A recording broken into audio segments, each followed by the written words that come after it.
And though he was in the past 80s, he himself drive the car and come in the night, attend the meetings and go back. He was a senior member in the earlier meeting. TMA got an address only because of the members like T.A. Sumarman. But now the TMA has changed a lot, improved a lot. Now we get a value addition to our address because we are the members of TMA. So let us pray that his soul rest in peace. I'm also happy today because today is the happy birthday of our Vice President, Mr. K. Paul Thomas, the founder and MD and CEO of Isabak. On behalf of TMA, we wish once again happy birthday to our Vice President. Today, we are having a discussion on relevance of corporate social responsibility. This month we had a lot of programs. Last week we had a joint program along with Bankers Club and Art of Living. That was a topic, health and happiness. It was a different topic and it was a different experience. Today we have another meeting that is called Relevance of Corporate Social Responsibility, and we got a right person, an authority for that subject. And it is none other than Mr. Nixon Joseph. In this occasion, I want to express my gratitude to Mr. Vijay sir, the MD, Shivan sir, the MD and the CEO of the National Bank, who suggested the name of Sri Nixon Joseph. Nixon Joseph, as you know, he is a marathon runner, and he has completed nearly 50 marathons. In each marathon, there will be around 47 kilometers. And he has worked abroad. He has got foreign exposure. He was in Tokyo for a long time. He was in Middle East for a long time. And he has served in India in different capacities. Still, he is an employee of State Bank of India. And he is a recipient of a number of awards, including the awards from our President, Dr. Abdul Kalam. So, we are all happy, we are all very fortunate to get a person like Mr. Nixon Joseph as a faculty today. And tomorrow we have another program, that is the TMA Hyper Business Plan Contest. The final will be conducted tomorrow. And our judges, our Ramaswamy sir and the engineer Baba Vishnu sir and engineer Anandamedu, they are the judges for that program, and they already completed one round out of the 19 teams. They have selected 9, and the 9 presentations will be done tomorrow. And on 26th, we actually planned an award night for the first time in the history of TMA. But this COVID-19 program derailed or spoiled all our plans. We approached South Indian Bank for the generous contribution to this program, and whatever amount we demanded from South Indian Bank, Mr. Murali Ramakrishnan, the MD and CEO of South Indian Bank, has sanctioned it. I take this opportunity to congratulate Mr. V.P. Joseph, CA T.S. Anubhavan, and Engineer Vinod Manina, who are instrumental in getting this fund from South Indian Bank. They also offered the same money for the TMA. Next month, we are also planning the convention. For that also, they are giving us this contribution. But I don't know when we will be able to conduct this program because of this COVID pandemic. And again, we have a program on 27th. Mr. Anthony, Sajeev Anthony, S. Anthony, he is the General Secretary of OPANA USA. He will be delivering a talk on education in India as well as in Western countries. So that will be also another interesting topic. So we have a lot of hectic activities this month. Next month also we have a lot of activities. We have finalized the awardees. First Lifetime Achievement Award goes to the former ISRO chairman, Dr. Radhakrishnan. And also we have identified a lot of other awards. This time is not enough for me to discuss all those things, so that I am not going to that. So my dear friends, TMA is growing day by day, and we are able to get a lot of good persons as the speakers. And today's session will be a wonderful session. It's a memorable session because in TMA we have a lot of companies, a lot of firms are approaching me, asking we want to give some funds from our CSR fund. But we don't have an answer whether we can accept it or we can reject it. Though we have got the ATG registration and other thing, we don't know whether we can accept these CSR funds from the institution, because in Thrissur we know there are the head offices of 4 banks registered in Kerala out of 5. We have Manappuram Finance. There are a lot of other institutions here who are ready to contribute whatever amount we want as CSR fund. But we don't know whether we can accept it and we can utilize for the benefit of the community or society. So in this, Mr. Nixon Joseph will enlighten us how to make use of the fund, and I wish all the best for this session. Thank you. Thank you very much. Thank you, President, for the presidential address. The Joint Secretary of TMA, Engineer Francis George, to introduce the Chief Guest. Thank you, Gio. Am I audible? Yes, sir. Yeah. Okay. Good evening, everyone. My name is Francis George. I'm the Joint Secretary of Thrissur Management Association. It's a pleasure for me to introduce Mr. Nixon Joseph this evening. He is the president of SBI Foundation, which is the corporate social responsibility wing of State Bank of India. Now, when I went through his profile, what struck me as the most outstanding is a personal achievement of his. Among all the other professional qualifications and credentials, what stood out was what Xavier sir already mentioned. You know, at the age of 45, that's when most people start planning for their retirement. At that age, Mr. Nixon he took marathons, and he started running marathons, full marathons that too. He has completed 50 full marathons. Now, mind you, a full marathon is 42 odd kilometers. So it's not a joke. It's not a small thing to run a marathon. And that too, when you're middle-aged.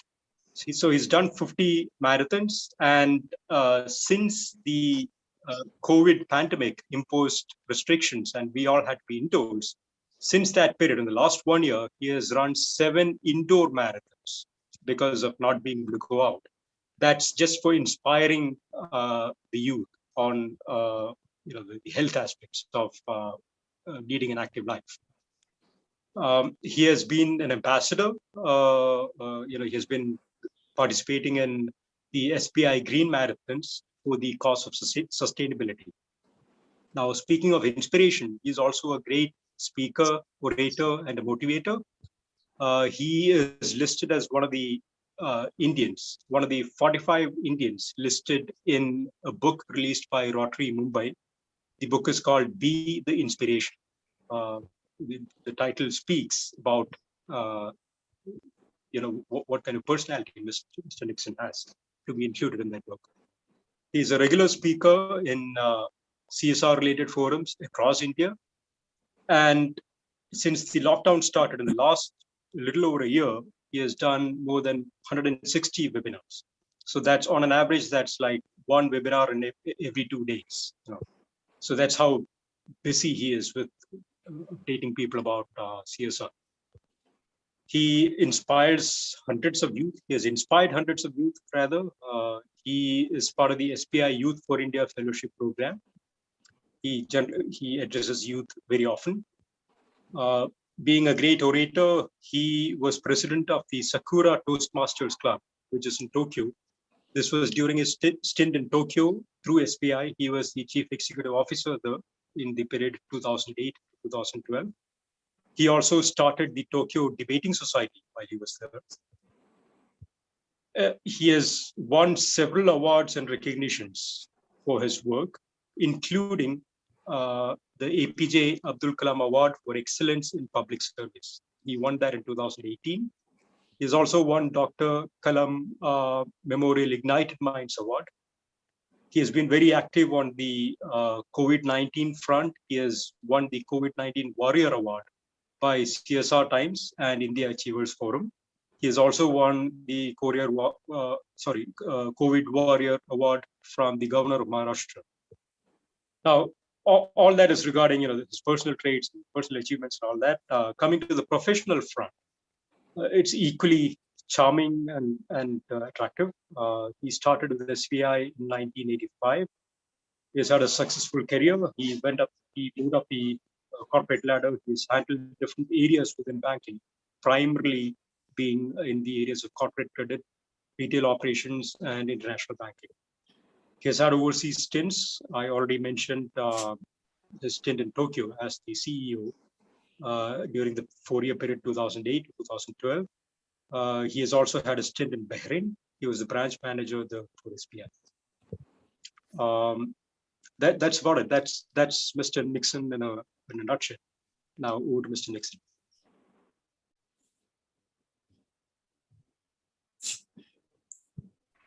Thank you. Thank you, Engineer George, for that. Thank you, Francis George, for that very Over to you, sir. detailed introduction. Mr. Dr. V.M. Xavier, President of Thrissur Management Association. Mr. J.K. Shivan, MD and CEO of Dhanlaxmi Bank. Other distinguished members of Thrissur Management Association. I am extremely proud that I have been invited by Thrissur Management Association to speak on a very relevant topic, that is the relevance of corporate social responsibility. That Thrissur, apart from being the cultural capital, it's also a commercial capital. Lot of dynamic businessmen present.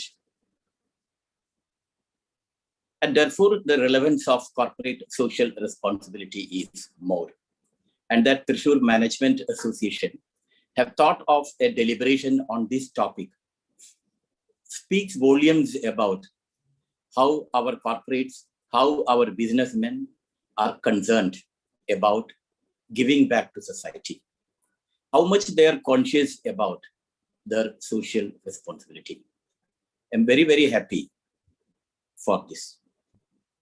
See, when India got independence, the growth we projected or the growth we expected was an equitable, inclusive, and sustainable growth.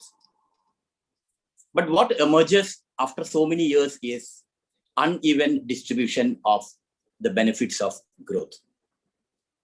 With the result that even corporates or businessmen are looked upon with a lot of skepticism, and the society is scrutinizing every action of businessmen and corporates. With increasing awareness of this gap between the haves and the have-nots, this scrutiny by society is going to increase, and the expectations of society will be on the rise. It is in this context that the government amended the Companies Act and made CSR mandatory for companies satisfying certain parameters. In fact, the CSR rules are a call for action to the corporates and businessmen. And many corporates have been very quick to sense this development and have responded proactively. But many corporates are hesitant to comply with these rules. And therefore, we find that as time passes, the government is making CSR rules more severe, more rigorous. After this CSR has been made mandatory, it is expected that almost 20,000 crores will flow from the corporate coffers to the CSR kitty. And CSR, sustainability, philanthropy are all buzzwords now. But there is a difference between philanthropy and the CSR. Philanthropy is just giving money back,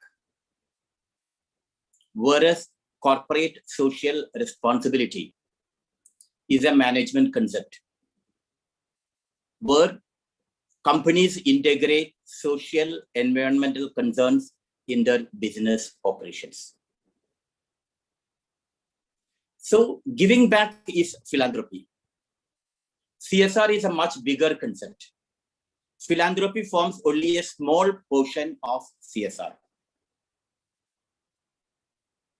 By doing philanthropy, you don't make any change in your business activities.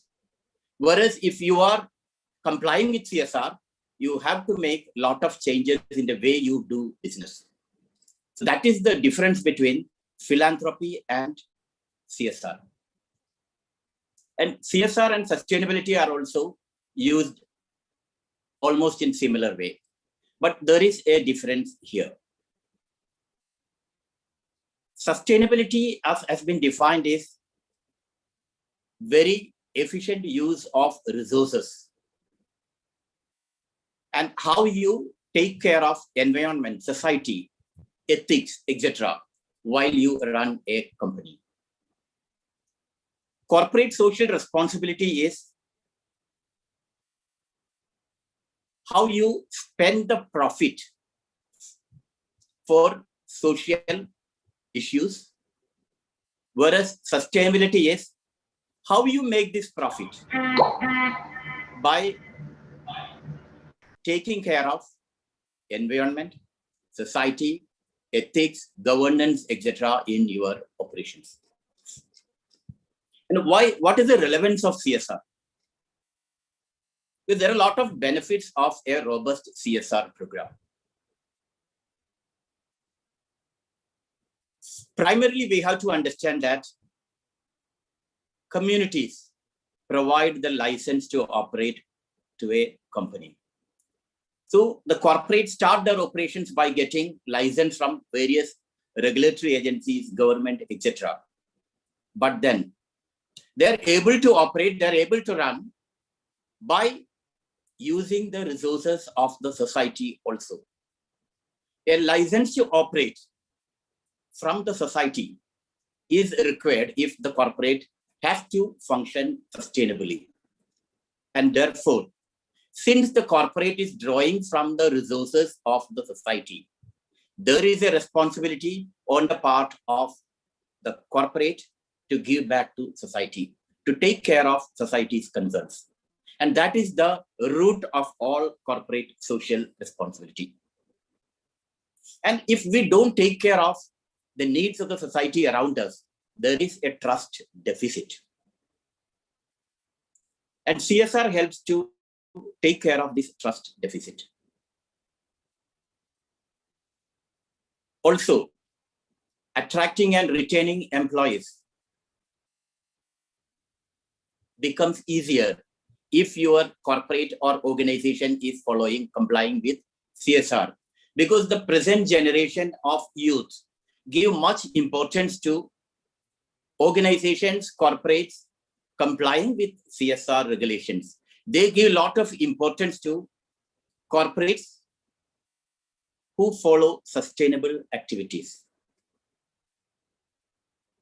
CSR enhances the reputation of the company, improves the brand image.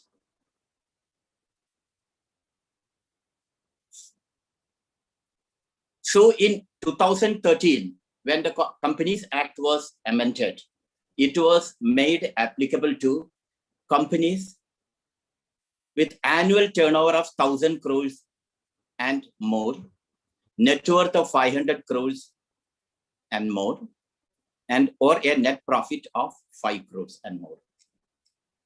So these new rules stipulated that every corporate who satisfies these norms will have to set apart 2% of their average net profit of the previous 3 years on CSR activities. And the Act also laid down what are the activities which corporates can do to satisfy CSR compliance. When this Act was amended, it became it revealed the intention of the government that the various development challenges of India cannot be addressed by the government alone.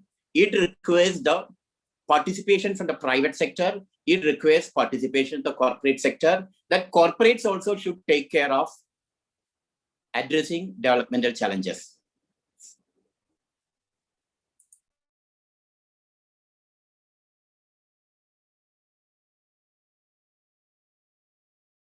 It was laid down in the Act that the corporates can either do CSR themselves or they can donate the funds to Section 8 companies or societies or trusts registered. So if a corporate is having a corpus of funds to do CSR activities, if they donate the entire corpus to a Section 8 company or a trust or society who is implementing these CSR activities, then the compliance is satisfied. It was laid down in the Act that the board should frame a CSR policy, the board should monitor the CSR activities, the board should see how the projects are selected, the board should also see the impact of these programs. So a bigger responsibility has been thrust on the board to implement CSR activities. And apart from implementing all these by the board overseeing these activities, details of all these activities, including CSR policy, have to be published in the website of the corporate. So it becomes more transparent. So whatever CSR projects the corporate is doing, whatever activities they are doing, what is the impact of these projects, all these have to be displayed in the website as well as in the board report. So a bigger responsibility is thrust on the board, as well as CSR has been brought into the mainstream. So from philanthropic activities, CSR has now moved into the strategic phase. That is, CSR goals are integrated into the business or operations of the corporate. So various activities have been laid down in this Act to comply with CSR responsibility. I'll just mention some of these activities. One is eradicating hunger, poverty, and malnutrition, promoting healthcare, promoting education, promoting gender equality, environmental sustainability, protection of national heritage, art, and culture, measures for the benefit of armed forces, training to promote sports, Paralympic sports and Olympic sports, contribution to Prime Minister's Relief Fund, contribution to incubators or research and development projects, contributions to public funded universities, then rural development projects, slum area development, disaster management. So these activities have been laid out in Schedule 7. And it has been told that all the CSR activities of the corporate have to be related to these activities which have been mentioned there. But then the schedule also tells that corporates can interpret these very liberally to capture the essence of the subjects. That means when they're telling you can do educational activities, you can donate computers to the schools, colleges, you can give scholarships to the students, you can conduct literacy programs, you can like convert classes into smart classrooms. So like whatever activities which is possible to improve education can be done under this stipulation. That means corporates have been given the freedom to interpret these themes liberally. Whatever activities come under these themes can be done and CSR will be complied with. But then there are certain activities which we will not be considered as CSR activities. The programs or projects or activities that will benefit only the employees of the company and their families will not be considered a CSR activity.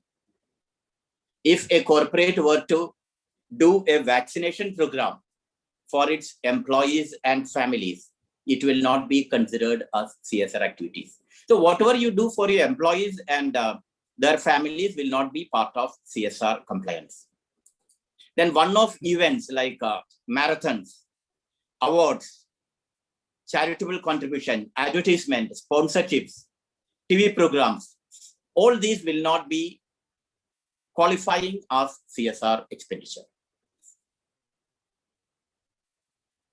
Contribution to any political party, either directly or indirectly, will not be considered as CSR activity.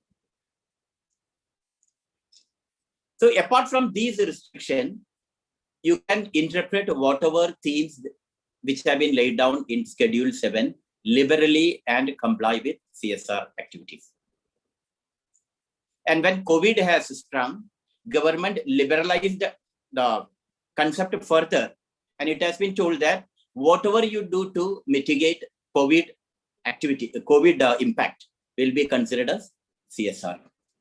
So setting up of makeshift hospitals, temporary COVID care facilities, research to fight COVID, all these will be classified and activities will comply with CSR compliance.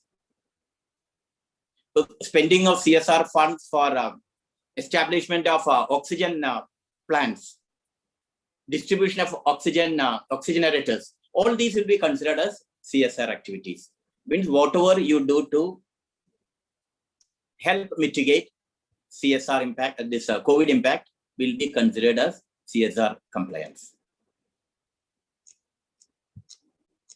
I will just mention about what SBI Foundation is doing to comply with the CSR Act, which will give you a better picture of how programs have to be designed or implemented to have a better impact.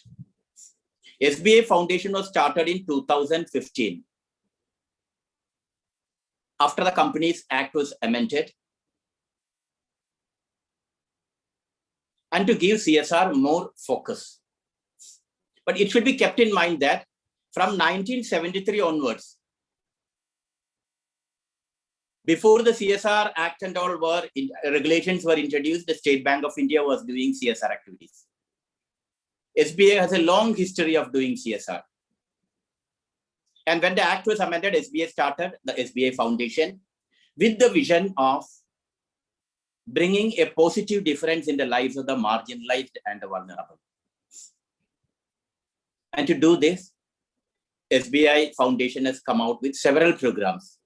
We have 3 flagship programs. The first program is the SBI Youth for India Fellowship Program. And why we started this program is, one, this will help youth empowerment. Second, it will contribute to rural development. And also, SBI found that highly educated youths are not going into development sector. Highly educated youths are not becoming human resources of NGOs. So our fellowship, which is the flagship program, was started. SBI Youth for India Fellowship was started to address these issues. And also SBI felt that there are so many youths brought up in urban areas, metro areas, who are unaware of the grassroots reality, what is happening in rural areas. and also wanted to connect a highly educated youth to rural aspirations. So every year we take 100 highly educated youths as fellows.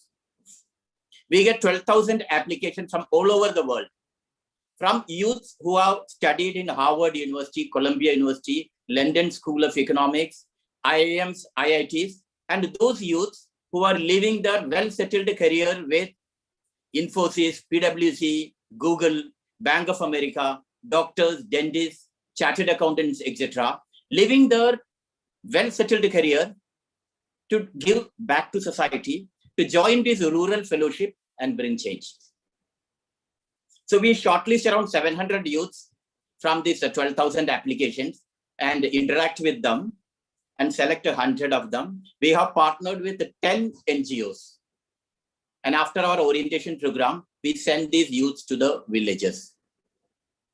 I'm proud to tell that 70% of these fellows are girls who are willing to go to any remote part of India to bring change. And even during the COVID period, when we were selecting for 2021 batch, I asked the question to many of these youths, is it the right time to join a rural fellowship? And I'm inspired, amazed at the answer given by many of the highly educated youths, and even those from Kerala. Most of them answered that this is the right time to go to the villages. And they were telling that for giving back to society, there is no right time. We have been privileged and fortunate enough to be educated. And now is the time for us to give back to society and bring some change. And for the first 3 months of the fellowship, we have given freedom to the fellows to interact with all the stakeholders in the villages, be it the teachers, be it the healthcare workers, Anganwadi workers, Panchayat leaders, etc. And then note down what are the pressing problems in these villages. And we ask them to address one of these issues. So these highly educated youths, engineers, management graduates, all of them try to address one problem in the village. They come out with a pilot project to address this, make it successful, and by the end of 12 months, they make it sustainable and live. So what happens is every year, 100 issues in the villages are addressed. 100 problems in the villages are addressed by these educated youths. And it is more inspiring to learn that more than 70% of these youths continue in the development sector. Otherwise, most of them would have been working in like some banks or corporates, etc. And this is one of the prestigious programs which SBI Foundation is having, the SBI Youth for India Fellowship. And there are various success stories here. One of the youth who is a postgraduate in mechanical engineering from IIT Chennai, instead of going for a corporate career, he joined as a fellow, went to Dams district, tribal district in Gujarat, worked with bamboo craftsmen. And because of his mechanical engineering background, he made some small equipments to reduce the drudgery of bamboo craftsmen. And after the fellowship was over, he went back to the village and started a social enterprise, giving livelihood opportunity to 6 to 7 bamboo craftsmen. There are several other successful stories. There is a lawyer, young lawyer from Delhi. She left that legal career, joined as fellow. She also worked in tribal district, Dams district, Gujarat, mobilized tribal women and started a social enterprise where bamboo-based jewelry is made. And after the fellowship was over, instead of pursuing the legal career, she is continuing with that social enterprise, providing supplementary income to these tribal women. And the products are now even exported. So there are several successful stories of youth bringing change in remote parts of India. Because often we hear of youth getting lucrative career, after passing out from IIMs, IITs, etc. But then there are some a significant portion of youths who want to bring change, who want to be away from power and money, and really want to give back to society. I would admit here that, like, when I was interacting with these fellows, listening to their stories, it has embarrassed me a lot, because I was thinking, for so many years in the bank, I never thought of giving back to society in such a way. In banking sector and all, we are mostly bothered about promotions, money, increments, etc. Whereas I find a group of highly educated youth who are not bothered about this. They want to bring some change. So this is our SBI Youth for India Fellowship program. And second program which we have is SBI Gram Seva program. That is bringing holistic development of villages. We have adopted 75 villages all over India, in remote parts of India. There is Assam, Nagaland, Meghalaya, Mizoram, where other foundations don't visit at all.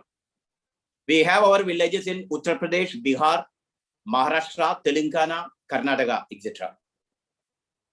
What we do here is making use of the resources available in the village only. We don't go for big infrastructure there. We don't go for construction of schools, etc. Whatever resources are available in the village, we refurbish that and bring change. We have started a community information center in all these villages, with television, with the cable TV connection, with computer, with Wi-Fi, internet facility, etc. So that the villagers are aware of what is happening outside. They're aware of the commodity prices. They're aware of government schemes. So all these are made available in the community information center. Apart from that, we have decided that all the government schemes will be linked to the villages and villagers in that these adopted villages. The fact is that though the central government, state government are coming out with various government schemes, the potential beneficiaries are not aware of these schemes, with the result that they are not able to avail benefit of these schemes. Funds get lapsed. What we do under this scheme is connecting villagers to these schemes so that they get benefit out of these schemes. Also, we train unemployed youth in our rural self-employment training institutes and credit link them, give them loans so that each of them can start micro enterprises.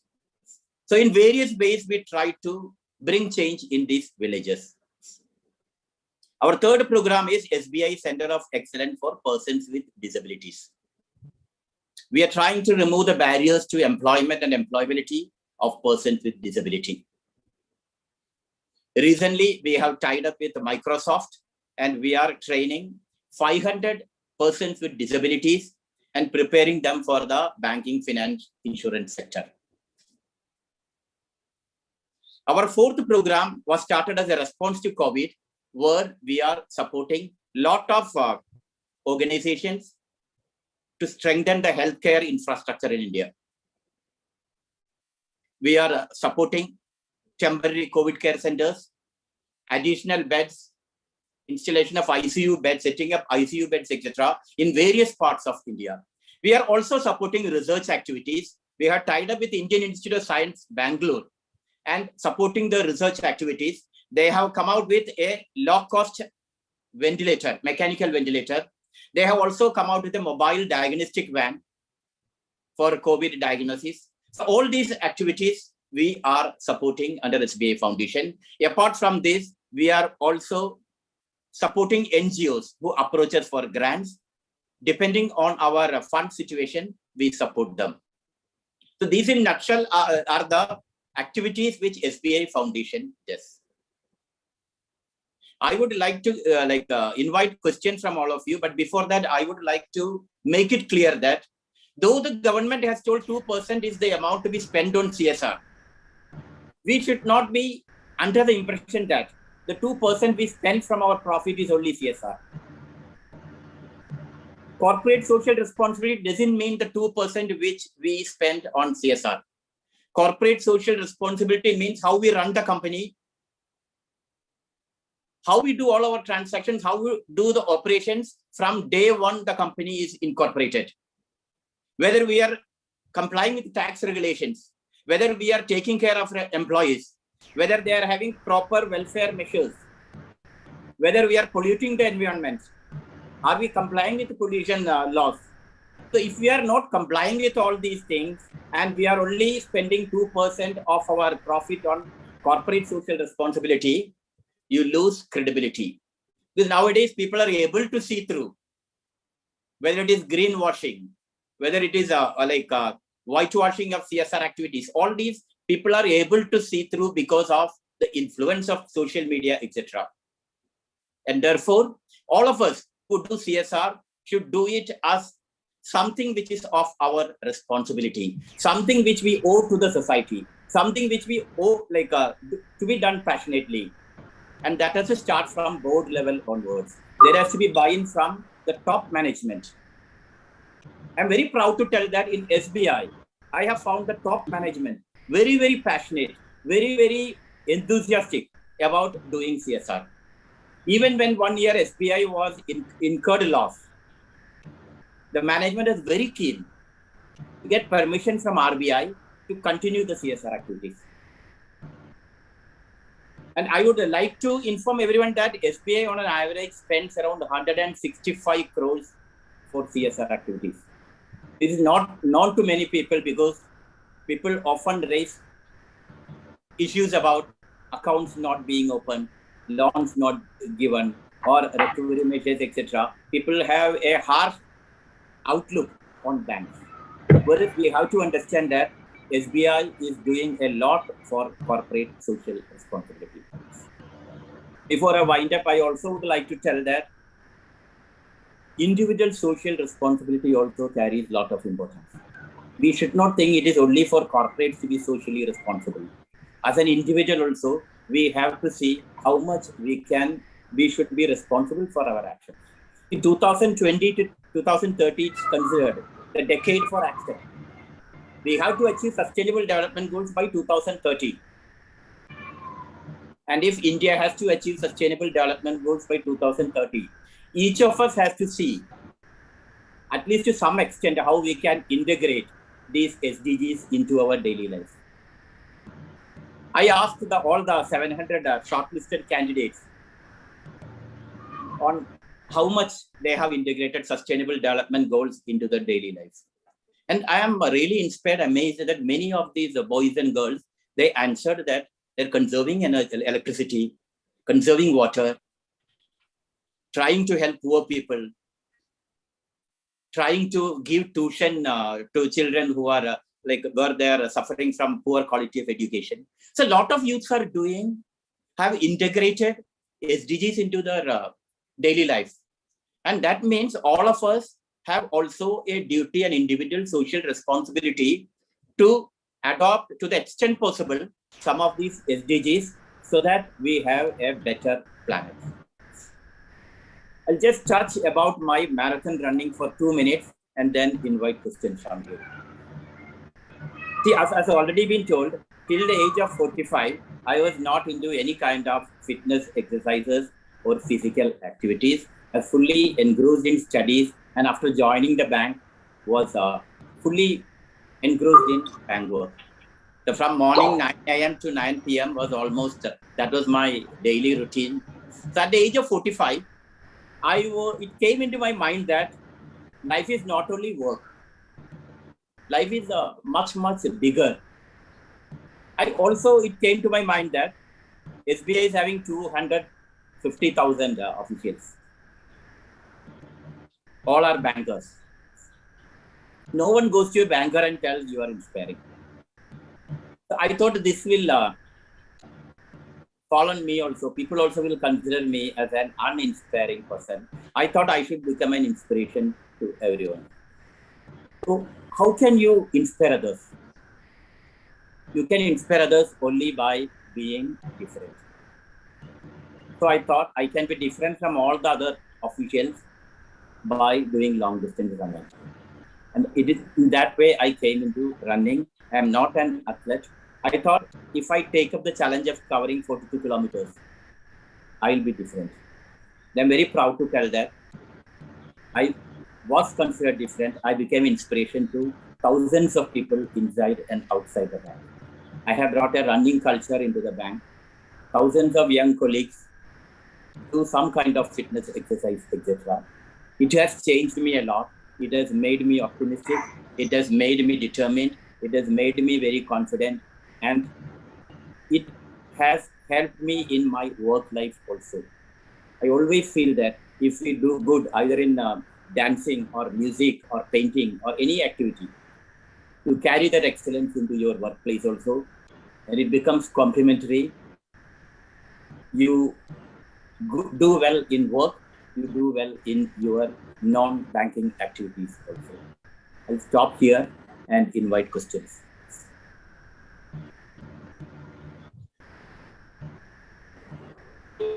Very much.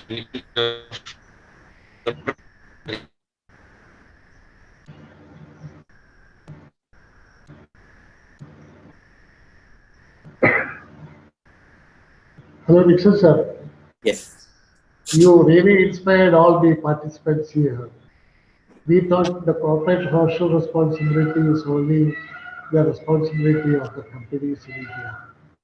But only now you said it is even the individual responsibility. And societal concept is more important, not the profit of the company alone, not the satisfaction of the customers alone. We have to see the society is also benefited by the business. And very enlightening session from your side.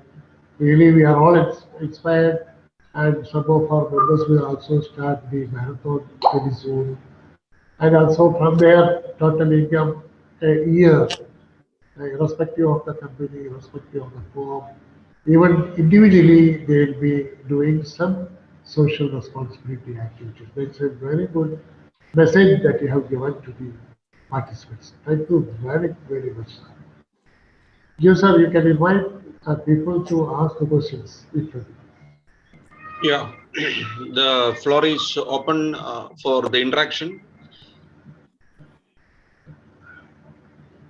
The questions may be a bit brief and to the point.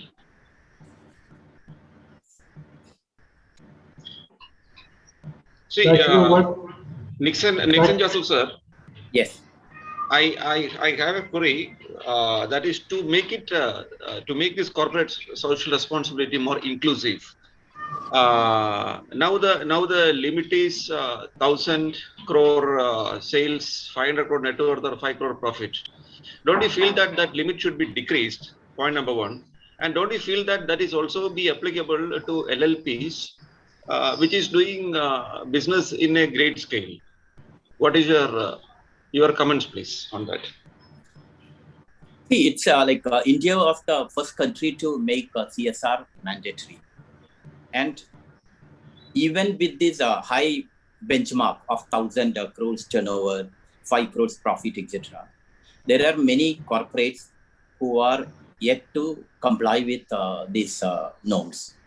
So the government has made a good beginning by including corporates with a high turnover and profit to start CSR activities. And here also in India, CSR is evolving. And many of the corporates are conscious of the fact that they have to do something for society and are doing it. But there are several corporates who are hesitating to do it. And therefore, they are just writing checks to some organizations and complying with the act. But what the act wants is that corporates should genuinely get involved with whatever projects they are doing. It's not a philanthropy, it has to be done in a project mode. But once these top companies with this much turnover, etc., complies with it and it stabilizes, the duty or responsibility will fall upon other corporates also in the long run. In India, it is evolving. CSR is evolving. See, only in 2014 onwards, this has become effective. And even now, there are many companies which are not complying with it. CSR funds, they are not able to use for activities around the corporate manufacturing location even. That shows those corporates are not so much passionate about bringing change or taking care of society concerns. So once this segment of the corporates understand the concept and it stabilizes, it will fall on all other corporates also in the long way. I always feel as the question I always feel that it should be applicable for every corporate who makes profit. Nixon sir, I'm the president of TMA. I have a doubt with regard to TMA. So can we accept this CSR fund from the companies and distribute the fund to the students who need the financial help for their studies? Nixon sir? Okay. Corporates can give CSR funds to Section 8 companies who are doing CSR activities, who are implementing agencies. Corporates can give to trusts and societies who are having ATG and 12A certificates, provided they are implementing CSR activities. And these organizations should have been doing these activities for 3 years to receive funds. Yes, sir. The very important factor is that, especially with regard to Thrissur, there are so many business schools in there around Thrissur. But most of the students studying in these business schools are coming from a very, very poor family background. So we think that we will take the initiative to attract the CSR funds from the corporates here, and we want to give the fee of the students of the poor students of in this part of the country for their higher education. What is your opinion about that? Question was not clear, but what I understood is that you want to support poor students who are in management schools. Yeah. Right. See, this is also a CSR activity, supporting marginalized students, supporting students to continue their education. This is also a CSR activity. And like we have also been approached by several NGOs who want to give scholarships to such students, and we have supported them. So I don't know whether Thrissur Management Association is into implementing CSR activities, whether you have been implementing CSR activities for the period of 3 years. If you have done so, you are eligible to receive CSR. We are doing it, sir. We are already doing it. Okay, then you are eligible to receive CSR funds. So we are doing that, and we are having 12A and ATG exemptions, 12A registration also. Okay. So I think we can accept CSR donations. Okay. So any other questions? You can do it through chats, or direct questions can be asked. When programs, CSR programs are being designed, we should not we should also consider what impact this is going to make. It's not just like we had a program where an NGO was training persons with disability, and they had assured when the grants were given that they would place at least 80% of those trained in some supermarkets or some restaurants, etc. But what happened is that the training was completed. The students were not placed anywhere. So that program doesn't create any impact. So when we support such programs, apart from the outcome is that all the 100 disabled youths have been trained. That is outcome, good. But then that is good only for PowerPoint presentation or showing pictures in our annual reports. Whether this training has benefited these students, whether they have been placed somewhere. Otherwise, we have just wasted resources. We have wasted the time of those disabled youths.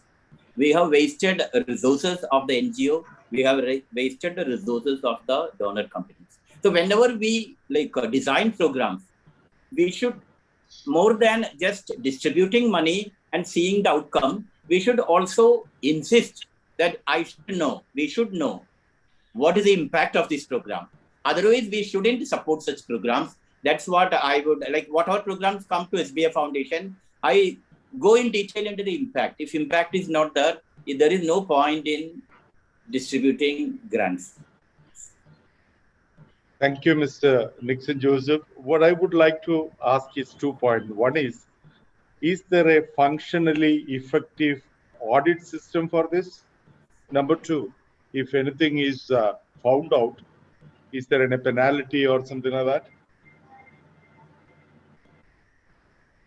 For CSR regulations, if there is non-compliance, there is a penalty.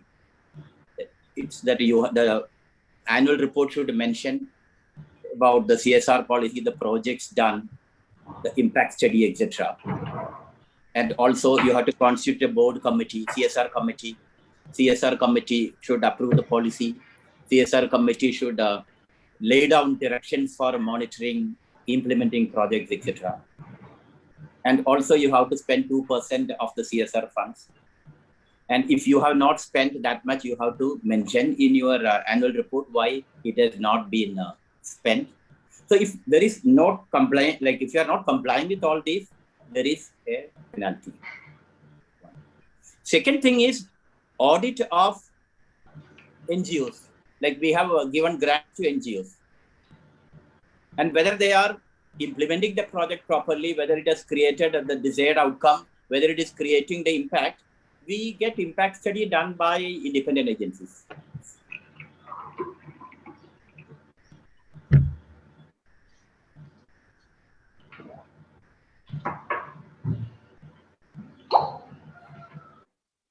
Thank you, sir. If there is no more queries, we will. Any questions from the students side? Students, please. Students, you have a subject on corporate social responsibility. You can ask the questions, if any. The students.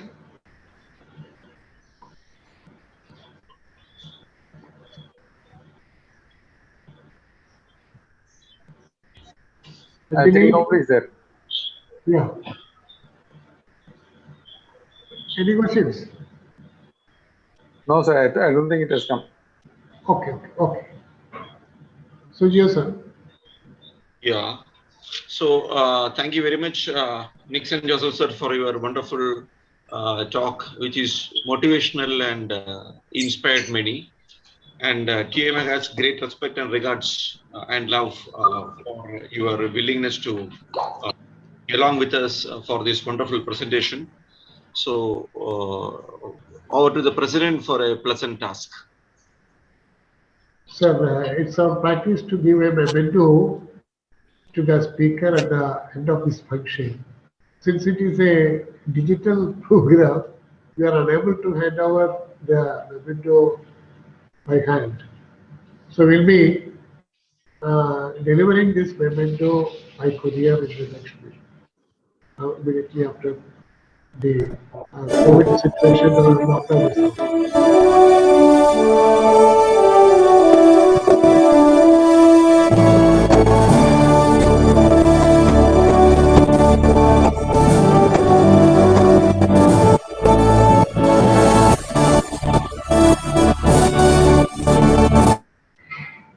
Sir, please accept this memento and it will be sent to you by courier.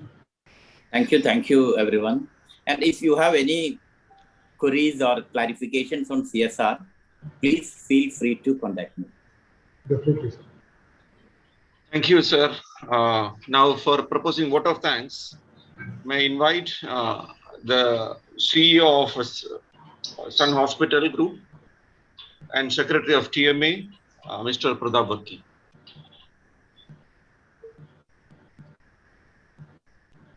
Good evening to all. First of all, I have to thank Mr. Nixon Joseph for a wonderful talk. It's an eye opener for most of the corporates, I think. Sir, we like to thank you very much and for being with us and coming to this Zoom meeting. I like to thank Shivan JK, MD and CEO of Dhandarshan Bank, for being with us.